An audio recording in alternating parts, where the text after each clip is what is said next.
Hey everybody, I know everybody out there is collecting Indian artifacts and stuff, and this is off the track a little bit, so I'd shake it up a little bit and show you some of the other stuff that you can find while you're out there looking for Indian arrowheads and miscellaneous tools and stuff. And you're walking over this stuff every single day out there in these fields.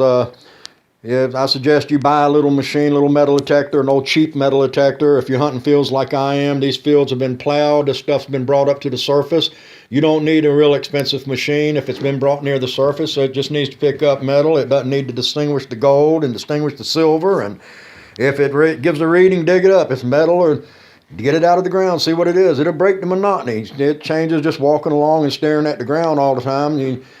You actually have a little bit more variety of what you can find. It occupies your mind a little bit better, and you find different types of stuff. And the slower you walk, like me, I walk slow with my machine. I tend to look at the ground. I'm walking slower, and I tend to find a lot more artifacts and Indian stuff if I do that.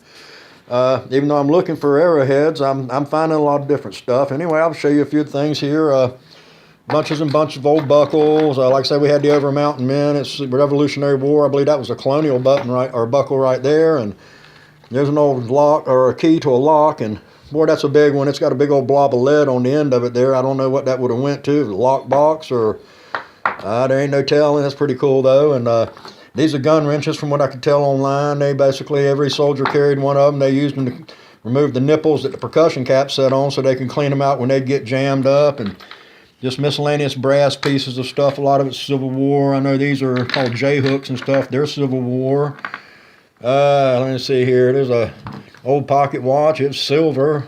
What's left of an old pocket watch anyway. But again, that's still something kind of cool to find. Old lock. And you find pockets and pockets of coins. Like I say, these people have walked these fields, plowed these fields for 50, 60 years, and they lose coins. I've got some really nice old coins inside the house. And rings. You pick up rings, miscellaneous rings and stuff. I've given my wife several really nice rings.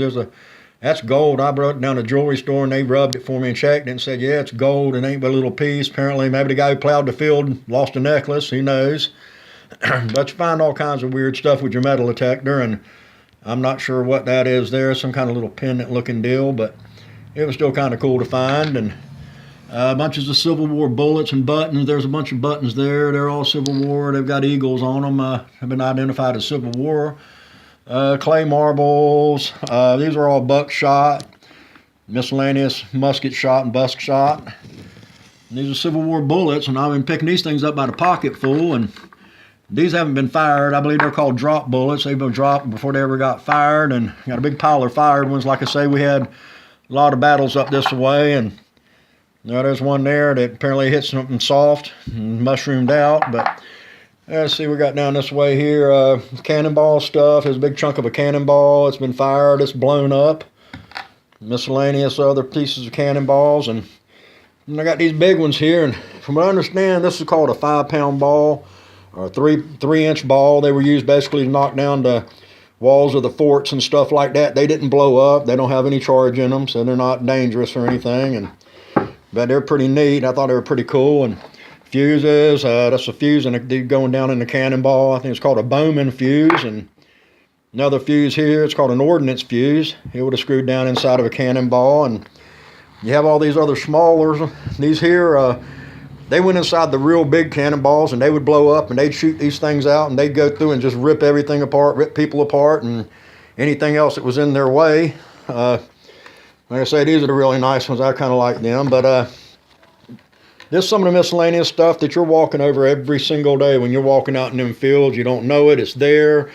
And like I say, it breaks the monotony of just walking along and staring at the ground. And while you're finding that, you're finding that.